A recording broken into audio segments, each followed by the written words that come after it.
దేవుని నామానికే మహిమ కలుగును గాక. హల్లెలూయా. నేడు మనం ధ్యానించబోతున్నటువంటి లేఖన భాగము సామెతల గ్రంథము 10వ అధ్యాయము 1 నుండి 3 వచనములు ధ్యానము చేద్దాం. జ్ఞానము గల కుమారుడు తండ్రిని సంతోషపరచును, బుద్ధి లేని కుమారుడు తన తల్లికి దుఃఖము పుట్టించును. భక్తిహీనుల ధనము వారికి లాభకరము కాదు, నీతి మరణము నుండి రక్షించును. యెహోవా నీతిమంతుని ఆకలగొననీయుడు, భక్తిహీనుని ఆశను భంగము చేయును.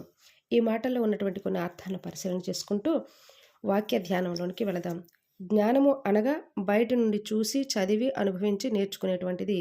ఇక్కడ చూసుకుంటే మనము దేవుని యొక్క జ్ఞానముగా తీసుకుందాం. సంతోషం అనగా హృదయంలో ఉండే అంతర్గత ఆనందాన్ని సంతోషం అంటారు. బుద్ధి అనగా ఆలోచించే శక్తి, గ్రహించే సామర్థ్యాన్ని బుద్ధి అంటారు. దుఃఖము అనగా మనస్సులో కలిగే వ్యధను దుఃఖము అంటారు. ఇది నష్టం వలన, వేదన వలన, బాధ వలన కలుగుతుంది. ధనము అనగా సంపద, ఆస్తి, డబ్బు. లాభము అనగా మేలు, ప్రయోజనము. నీతి అనగా దేవుని దృష్టిలో సరి అయినటువంటి మార్గంలో నడవటాన్ని నీతి అంటారు. మరణము అనగా శరీరం నుండి ప్రాణం విడిపోవటాన్ని మరణం అంటారు. ఆకలి అంటే శరీరానికి అవసరమయ్యే ఆహారం కోసం ఏర్పడే స్థితిని ఆకలి అంటారు. భక్తిహీనుడు అనగా దేవునిపై భయభక్తులు లేనటువంటి వాడు. భంగము అనగా కూలిపోవటము, పడిపోవటము, నాశనమైపోవటము, పాడవటము, విరిగిపోవటము, ఆశలు చెదిరిపోవటము, పాపం వల్లే కలిగే పతనం అన్నమాట. ఇప్పుడు వాక్యంలోనికి వెళదాం. జ్ఞానము అంటే ఏంటి అన్నది అర్థమైతే బుద్ధి లేని వారి ప్రవర్తన అర్థమవుతుంది. ముందుగా జ్ఞానానికి ఇక్కడ వాడనటువంటి పదం ఒకటి ఉంది, అది మనము ఒకసారి చూద్దాం. విజ్ఞానానికి అంటే జ్ఞానము, విజ్ఞానము వీటి మధ్యలో ఉండేటువంటి చిన్న తారతమ్యత అనేది తెలిస్తే దేవుని యొక్క జ్ఞానము మనిషి పట్ల ఎంత నీతిగా నడిపిస్తుందో మనకి అర్థమవుతుంది. జ్ఞానం అనేది నేర్చుకొని జీవితంలో సరిగ్గా ఉపయోగించే పద్ధతి మరియు దేవుని భయభక్తులతో నీతిగా జీవించే మార్గదర్శనాన్ని తెలియజేస్తుంది జ్ఞానము. ఈ యొక్క జ్ఞానాన్ని అవలంబించి నడిచేవారు నీతిమంతులుగా మారుతారు. వారి జీవితాలు దేవునికి ఇష్టంగా మారుతాయి. ఇది జీవన విధానానికి సంబంధించినటువంటిది దేవుని యొక్క జ్ఞానము.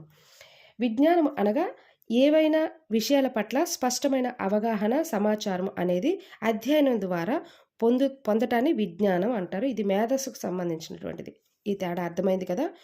ఇప్పుడు ఎందుకనంటే జ్ఞానం మాకు లేదా అని కొంతమంది వాదించటము నేను విన్నాను. జ్ఞానము, దేవుని యొక్క జ్ఞానం కలిగి ఉండటము వేరు. మరి వారు చదివేటువంటి చదువుల్లో, వారు ఎంచుకున్నటువంటి సబ్జెక్ట్స్లో, వారు ఎంచుకున్నటువంటి ఆ ప్రమాణంలో ఆ యొక్క విజ్ఞానం, మేధస్సుకు సంబంధించినటువంటి ఆ యొక్క జ్ఞానం పొందడము వేరు. అయితే జ్ఞానం అనేది దేవుడు చెప్పిన మార్గంలో నడుచుకుంటూ ఇతరులకు మార్గదర్శకులుగా చేస్తుంది. ఈ విజ్ఞానాన్ని సంపాదించుకున్న వారంతా బుద్ధిమంతులు అవ్వచ్చు, అవ్వకపోవచ్చు. భక్తిహీనులు అవ్వచ్చు, అవ్వకపోవచ్చు. భక్తిపరులు కూడా అవ్వచ్చు, అవ్వకపోవచ్చు. మరి వారి యొక్క పెంపకం మీద ఆధారపడి ఉంటుంది. దేవుని యొక్క జ్ఞానం గురించి మాట్లాడుకుందాం. ఇప్పుడు జ్ఞానం, విజ్ఞానంలో ఆ యొక్క తారతమ్యత తెలిసింది కాబట్టి ఇక్కడ మనము జ్ఞానం అన్నటువంటి పదాన్ని మరి వాక్యంలో నేర్చుకున్నాము. దేవుని యొక్క జ్ఞానము మనిషిని ఎంతగా మలుచుతుంది అన్నటువంటి విషయము సొలొమోను గారు ఆయన సామెతల ద్వారా, ఆయన అనుభవాల ద్వారా మనకు తెలియజేశారు. వాటిని అవలంబించుకుంటూ, వాటిని నేర్చుకుంటూ మనము ముందుకు వెళ్ళినట్లయితే మరి మన జీవితము ఎట్టి రీతిగా మారబోతుందో మనం చూస్తూ ఉంటాము. నీలో విలువని పెంచుతుంది దేవుని యొక్క జ్ఞానము. మార్పు చెందని నీ అంతరంగము ఇతరుల జీవితంలో వెలుగు నింపుతుంది దేవుని యొక్క జ్ఞానము. ఎందుకంటే మామూలుగా అయితే ఎన్ని పుస్తకాలు చదివినా, ఎలాంటి గ్రంథాలు, ఇతిహాసాలు ఏమి చదివినా సరే మార్పు చెందనటువంటిది హృదయం.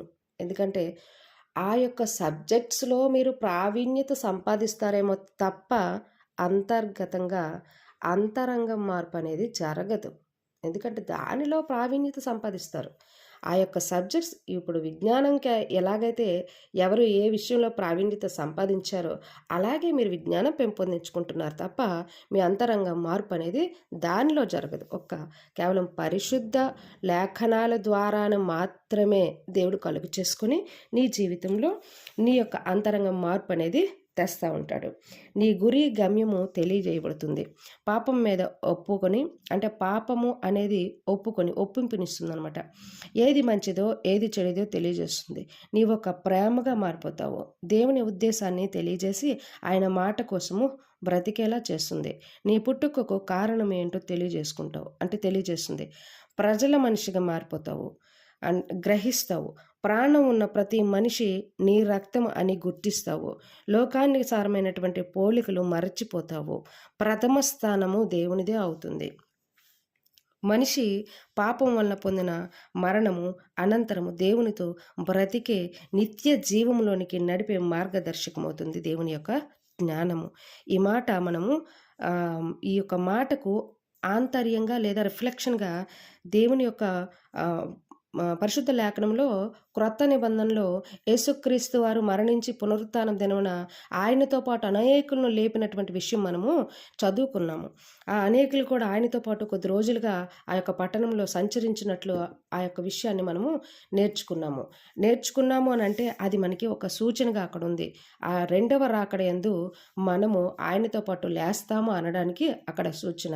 అందుకే ఆయన లేస్తారు, ఆయన వస్తారు అన్నటువంటి విషయం అక్కడ చూపించారు. అలాగే మరలా ఆయన వచ్చినప్పుడు తిరిగి లేపబడతామన్నటువంటిది కూడా అక్కడ ఉంది. కాబట్టి నిత్య జీవంలోనికి ప్రవేశించాలి అంటే మనము దేవుని యొక్క జ్ఞానము కలిగినటువంటి వారుగా మన నడవడికను మన ప్రవర్తన అంతటిలోనూ కూడా దేవుని యొక్క జ్ఞానానికి చోటిస్తూ దేవుడు మలిచినటువంటి శిల్పిగా మనం మారినట్లయితే ఈ శరీరంతో మనం ఎక్కడికి ప్రవేశించలేం. కాబట్టి రక్తమాంసములు మరి ఆయన రాజ్యాన్ని స్వతంత్రించుకోలేవు. కాబట్టి ఆది యందు చేసినటువంటి ఆ పాపము వలన పొందుకున్నటువంటి మరణము, ఆ జీతము మరణం ఏదైతే ఉందో ఆ మరణము ప్రతి మనిషి అనుభూతి చెందాలి. కాబట్టి ఆ చెందిన తరువాత జరిగేటువంటి ఆ యొక్క ప్రక్రియ ఏదైతే ఉందో ఆ నిత్య జీవనంలోకి ప్రవేశించేటటువంటి తత్వం ఏదైతే ఉందో దానిలోనికి వెళ్ళాలంటే నీకు అవసరమైనది ఏంటి? దేవుని యొక్క జ్ఞానము. ఆ దేవుని యొక్క జ్ఞానానికి విలువిచ్చి దేవుని యొక్క మాటలతో నీ యొక్క జీవితాన్ని కట్టుకున్నట్లయితే మరణము అనంతరము తిరిగి లేపబడి నిత్య జీవంలోనికి ప్రవేశిస్తావు. అయితే ఇక్కడ ఇంకో మాట చూస్తున్నాం. బుద్ధి లేని పిల్లలు లేదా కుమారుడు తన తల్లిదండ్రులకు లేదా తల్లికి దుఃఖాన్ని పుట్టిస్తాడు. ఎందుకంటే వారిలో దేవుని యొక్క జ్ఞానం లేదు.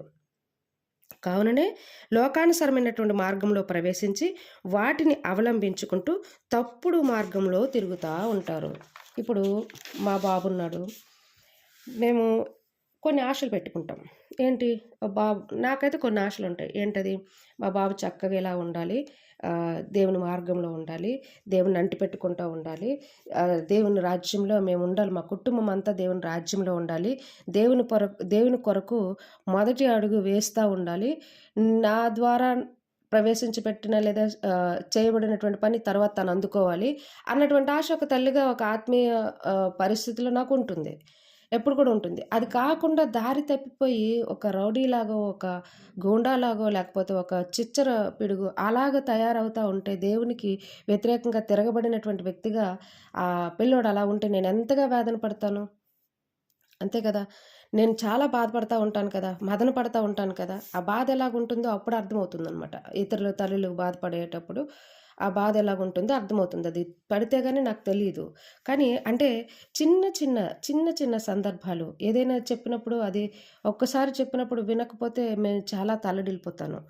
ఏంటి నాన్న అని చెప్పేసి అడుగుతాను. బాధ అలా ఉంటుంది. అంటే చిన్న మాటకే నేను ఎంత తల్లడిల్లిపోతున్నానంటే వాళ్ళు ఇంకా పిల్లలు అలాంటి తప్పులు చేసేసి తల్లిదండ్రులకి వేదన కలిగిస్తూ ఉంటే వాళ్ళు ఎంత బాధపడుతూ ఉంటారు. కాబట్టి ఎప్పుడైనా సరే దేవుని యొక్క జ్ఞానము మనిషిని సక్రమమైనటువంటి మార్గంలో నడిపిస్తుంది. దేవుని యొక్క జ్ఞానాన్ని అవలంబించుకుంటూ ప్రతి మనిషి కూడా ముందుకు వెళ్ళాలి. అలాంటి జీవితంలో అలాంటి పరిస్థితులు గుండా దేవుని యొక్క జ్ఞానాన్ని అవలంబించుకుంటూ వెళ్తున్నటువంటి కుటుంబాల్లో మరి పిల్లలు కూడా ఆ చక్కనైనటువంటి మార్గంలో నడిపించే వారుగా మారాలి. అలా మారని ఎడల మరి ఆ తల్లిదండ్రులకి దుఃఖమే కలుగుతుంది. దేవుని యొక్క జ్ఞానం ఎప్పుడు కూడా, దేవుని యొక్క మాటలు ఎప్పుడు కూడా నిత్య జీవంలోనికి నడిపించేవిగానే ఉంటుంది. మనిషి కోల్పోయినటువంటి ఆ ప్రవర్తన ఏదైతే ఉందో, దేవునికి ఇష్టమైన ప్రవర్తన ఏదైతే ఉందో, ఆ కోల్పోయినటువంటి ఆ ప్రవర్తనను తిరిగి కట్టాలని, దేవునితో ఆ ప్రత్యక్షత అనుభవంలోనికి నడిపించాలని దేవుడు ఆశపడుతున్నాడు. దానికి మన ఇరువురికి అంటే దేవునికి మనకి మధ్య ఉన్నటువంటి కనెక్ట్ చేయడానికి ఉన్నటువంటి పరిశుద్ధ లేఖనమే బైబిల్. కాబట్టి దేవుని యొక్క జ్ఞానాన్ని పెంపొందించుకుంటూ ముందుకు వెళ్దాం. ప్రార్థన చేద్దాం.